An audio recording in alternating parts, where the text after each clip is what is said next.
E aí, meu quarto ano? Como é que vocês estão, cara? Só de boas? Espero que estejam ótimos, porque nós temos nosso conteúdinho aqui pra gente começar a trabalhar. Hoje, na terça-feira, acho que é dia 11, né? Acho que é dia 11 de agosto, nós vamos então dar continuidade ao nosso conteúdo. Nós temos até a presença da Atena aqui, ó, dá um beijinho pra ele. Tem uns cachorrinhos também deitados ali. Estão doidos para aprender sobre como era o engenho de açúcar no Brasil colonial. Quem trabalhava, onde que fazia as coisas. Por que eu uso o termo engenho de açúcar? O que quer dizer engenho de açúcar, engenho de cana? Então, pessoal, vamos lá. Nas aulas passadas, na semana passada, nós começamos a estudar um pouquinho sobre este capítulo 8, sobre a vida e o trabalho nos engenhos de cana-de-açúcar. A Jurema, ela adora esse conteúdo. A Jurema adora açúcar, né, Jureminha? Então ela vai ajudar a gente aqui a trabalhar. No capítulo 8, nós falaremos da vida e do trabalho nos engenhos de cana-de-açúcar. Pessoal, há um tempo atrás nós começamos a estudar que no Brasil viviam os povos indígenas, vários povos diferentes, brigavam entre si, viviam tranquilamente. E aí chegaram os portugueses e começaram a tentar dominar esta terra. Galera, uma coisa interessante. Nós vimos que a primeira riqueza que Portugal viu aqui e que ele pensou em explorar foi o pau-brasil, né? O pau-brasil. Só que nesta época não foi criada nenhuma cidade, nenhum núcleo urbano. Portugal precisava de gente que ficasse vivendo naqueles lugares, para evitar, por exemplo, que outros países da Europa, como a França ou a Espanha, dominassem esta terra. Então Portugal trouxe para cá uma planta que é lá da África, né?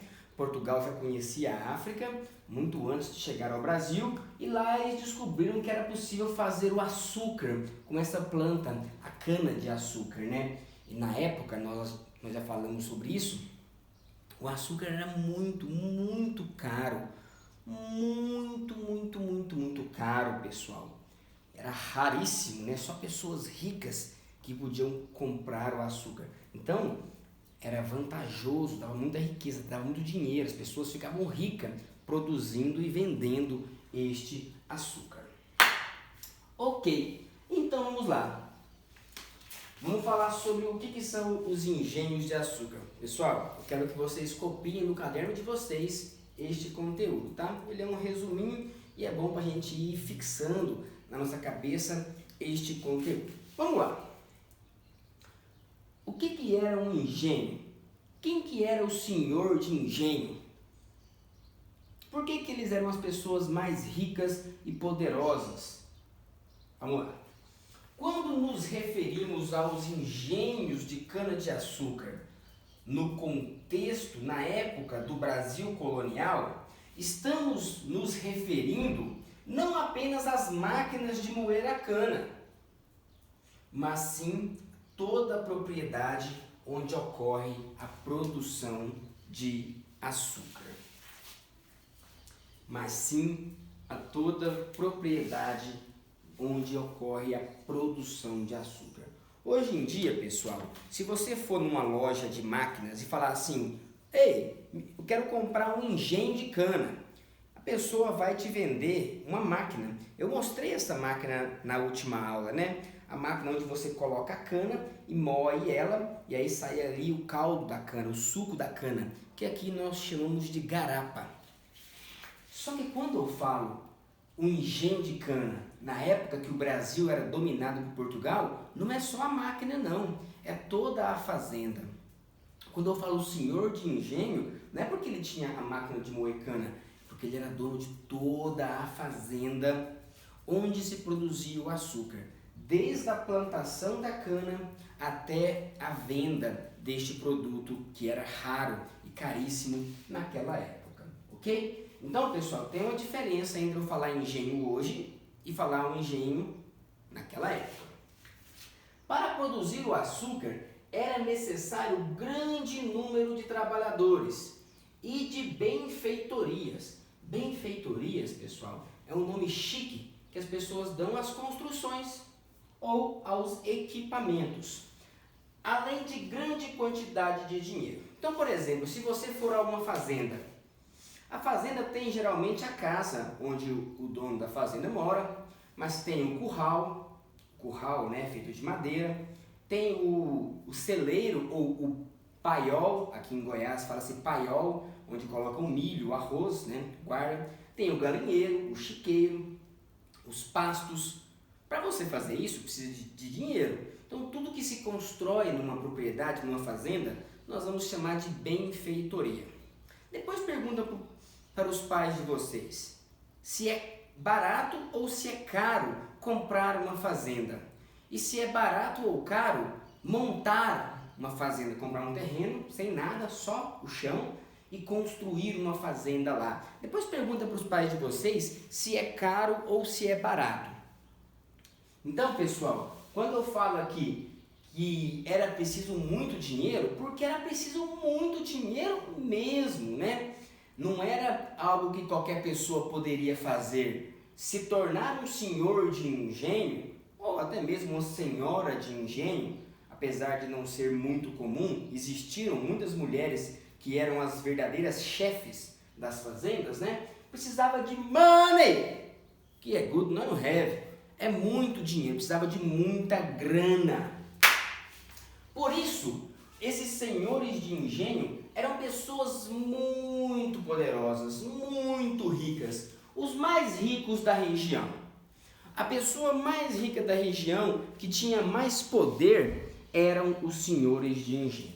Pessoal, esses senhores de engenhos, eles tinham tantos funcionários que era como se eles tivessem uma própria polícia. Eles eram espécies de chefes, tinham os chamados capangas. Esses capangas, né, trabalhavam para o senhor, vigiavam os escravos,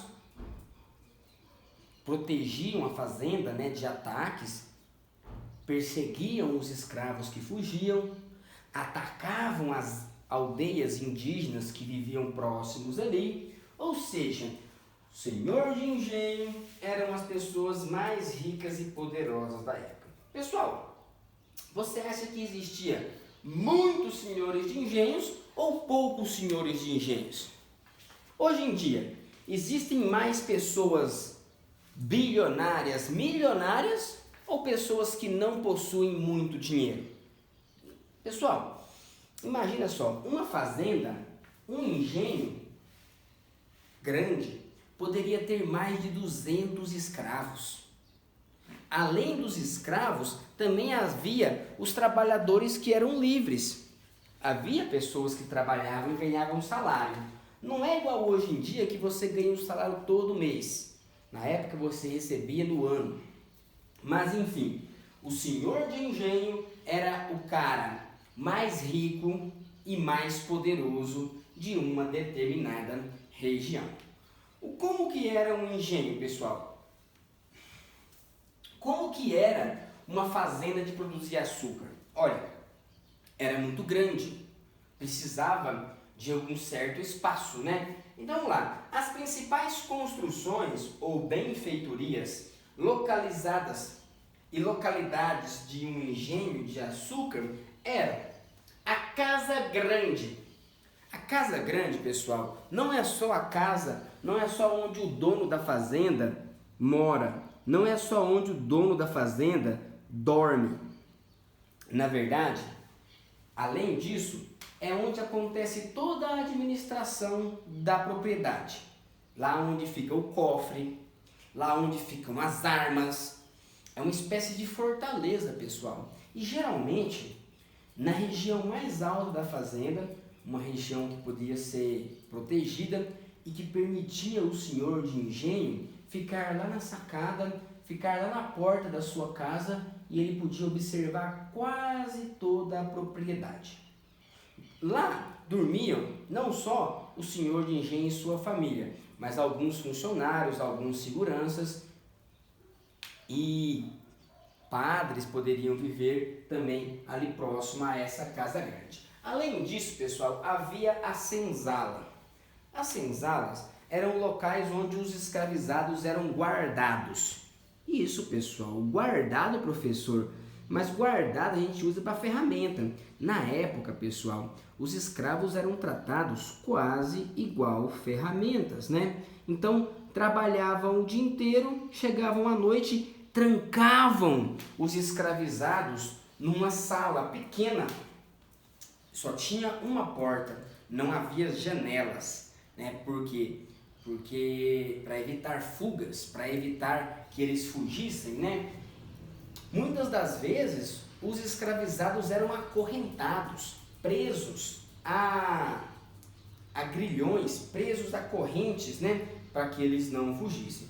A gente não pode chamar a senzala de casa, porque casa, pessoal, é o lugar onde você vive com conforto, você tem as suas propriedades, né? A senzala era como se fosse uma prisão, uma cadeia, onde eles eram colocados para passar a noite ali.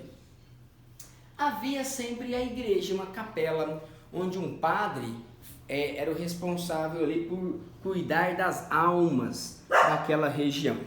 Geralmente, os engenhos, todos tinham uma capela, uma igrejinha, onde eram feitas as orações, as missas, as festas religiosas e algumas vezes os padres moravam inclusive dentro dos engenhos. Além disso, existem os armazéns onde ficam as máquinas para se produzir o açúcar, como se fosse a fábrica, onde havia a fabricação do açúcar.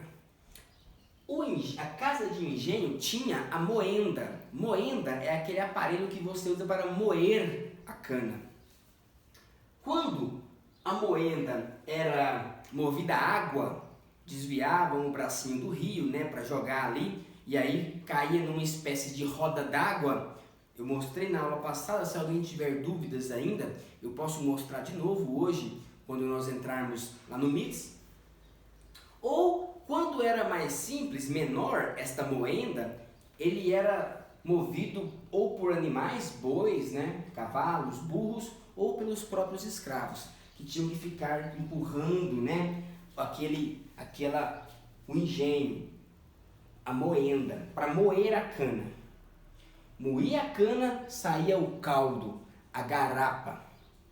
Aí, pessoal, eles colocavam em grandes tachos, né? Enfim, me perdi aqui. Havia a casa de engenho, onde havia ali, né, a máquina de moer a cana. Depois esse caldo ia para as caldeiras, fervia esse caldo de cana, esse suco da cana, até ele engrossar. Pessoal, alguns de vocês já devem ter comido rapadura, melado de cana ou o açúcar. É quase o mesmo processo. Pega a cana de açúcar, moe ela, faz o caldo e aí ferve. Dependendo do ponto, da grossura do caldo ali, você retira e coloca em umas formas de barro.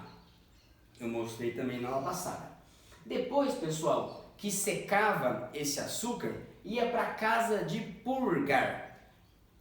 Purgar ou expurgar é retirar a sujeira. Poderia ficar ali um pouquinho de sujeira, né? De capim, de mato, de cabelo. Então as pessoas retiravam ali a sujeira e separavam. O açúcar mais branquinho, ele era o mais caro, mandado para a Europa para vender. O açúcar mais amarronzado, o açúcar mascavo, né? Ou demerara, como também você pode achar, açúcar de forno, era usado para várias coisas. Eu tenho um exemplo bacana. A minha avó, ela já tem 80 e poucos anos, e ela nasceu na fazenda e viveu até os 40 anos dela na fazenda. E lá eles produziam açúcar. Pessoal, da mesma forma que faziam açúcar há 400 anos. Aí a minha avó, ela conta que faziam o açúcar e o mais branquinho eles separavam para vender. O açúcar mascavo usavam para adoçar o café, principalmente para adoçar bebidas, o suco de limão, de laranja ou o café. E o açúcar mais escurão eles usavam para fazer doce. Nós já vimos que o açúcar era muito importante, porque não havia geladeira naquela época. Para você preservar os alimentos, era importante usar o açúcar, né? Por exemplo, o leite da vaca. O doce de leite dura muito mais tempo do que o leite cru. Se você ordenhar a vaca, tirar o leite dela e deixar ali, à noite ele já estragou. Por que quando a mãe de vocês ou o pai de vocês compra leite, quando vocês abrem a caixinha, tem que colocar na geladeira? Porque senão ele perde, ele estraga, ele taia. Então, usava esse açúcar mais refinado, mais branquinho para vender, e outro açúcar que tinha um menor valor, usavam na própria fazenda, para fazer doce, né, para adoçar o café, para adoçar o suco e etc. Havia o canavial, que era o local onde se plantava a cana, né? Os canaviais destruíam as florestas, cortavam as florestas, botavam fogo nas florestas e limpavam aquela área e plantavam cana de açúcar, muita cana. Inclusive, isto fez com que muitas florestas do Brasil fossem devastadas. Pessoal, toda fazenda tem o curral, os currais onde se criam ali os porcos, os bodes, as cabras, os bois, as vacas, os cavalos, os jumentos. Há também as hortas, a hortinha, né? Eu, por exemplo, tenho aqui em casa uma hortinha, né? Deixa eu mostrar para vocês. Aqui, eu planto um hortelã, eu planto uma cebolinha, um coentro, um alecrim, um manjericão. Porque às vezes eu quero fazer uma comida aqui e eu tenho esses alimentos fresquinhos, né? Sem veneno, sem nada. Nas fazendas, muitas das vezes os alimentos que eles consomem são produzidos lá. E as roças onde se plantava o arroz, o feijão, o milho, mandioca, que eram as bases da alimentação. Então, quando eu falo em engenho, pessoal, engenho de cana, eu não falo só na máquina, eu falo na fazenda inteira. Na fazenda inteira, beleza? Pessoal, como é que é a produção de açúcar então? Primeiro planta a cana, corta a cana, transporta a cana, carrega ou no braço dos escravizados ou nos carros de boi. Limpam, tira as impurezas, tiram a sujeira, tira aquela casquinha da cana, moe ela nos engenhos ou nas moendas, né? Moer, moenda.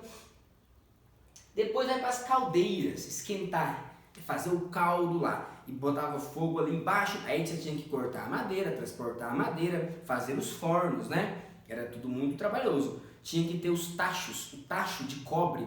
Alguns de vocês já devem ter visto esses tachos, né? Vende aí nas estradas, as pessoas fazem muitos doces com esses tachos, né? Grandes panelonas assim. E aí tem que limpar ela, porque senão dá um produto lá ruim. Depois ia para as casas de purgar para limpar e tirar as impurezas, colocavam o açúcar nas caixas e guardavam até levar até os portos, né, para vender lá para a Europa. Pessoal, tem uma coisa, nem todo mundo que plantava cana era senhor de engenho. Havia muitas pessoas que tinham as fazendas, mas não tinham dinheiro para fazer todos esses equipamentos. Não tinham dinheiro para comprar um engenho, para ter todas as máquinas necessárias. Tinha pessoas que o pai, a esposa, os filhos, alguns parentes, com poucos escravos, ou até mesmo sem escravos, plantavam cana. E aí o que eles faziam? Eles iam até o senhor de engenho e pagavam para usar as máquinas deles. E aí o senhor de engenho, ele recebia como se fosse emprestar, né? Como se fosse alugar o seu equipamento e ficava com uma porcentagem de açúcar. Então por que o senhor de engenho é tão rico e poderoso? Além dele ser ricão e ter tudo, ter todas as propriedades, todos os equipamentos, os vizinhos que plantam cana vão fazer o açúcar na fazenda dele e pagam uma porcentagem, pagam um pouco, né? Deixam um pouco do açúcar produzido para o senhor de engenho. Então, estima-se, pessoal, que para cada engenho de açúcar havia mais de 100 plantadores de canas. Nem todo dono de fazenda era muito rico assim. Alguns trabalhavam, inclusive, junto com os escravos. Tinha 1 ou 2 escravos que trabalhavam e aí alugavam os engenhos. Então, nem todo mundo que era dono de terra, que era fazendeiro naquela época, era senhor de engenho. O mais rico e mais poderoso era o senhor de engenho. Depois, os mais ricos eram os comerciantes de escravos, pessoal. Ganhavam muito dinheiro comprando e vendendo escravos da África, né? E aí depois vem esses plantadores de cana, que também não eram pobres, mas também não eram os mais poderosos. Pessoal, sobre o trabalho nos engenhos, nós falamos um pouquinho. A maior parte do trabalho era feito por escravizados, ou indígenas ou africanos. Tanto o trabalho doméstico nas casas, fazer comida, lavar roupa, costurar roupa, lavar a casa, tudo isso, né? Fazer os doces, fazer o queijo, os escravizados domésticos, ou do eito. Eito, pessoal, é na roça. O escravizado do eito era o que mais sofria, porque era um serviço mais pesado.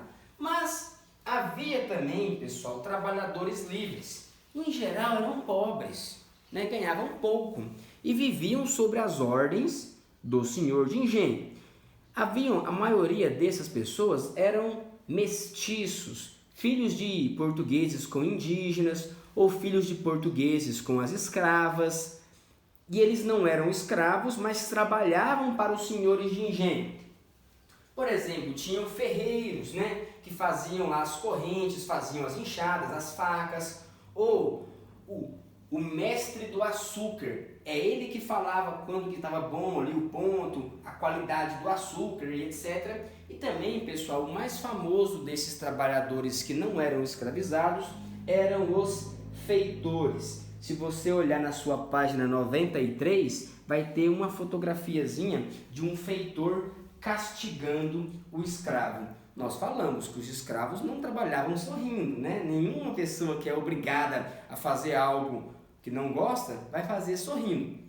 Então, para evitar que os escravos fugiam, haviam vários feitores que ficavam armados, né?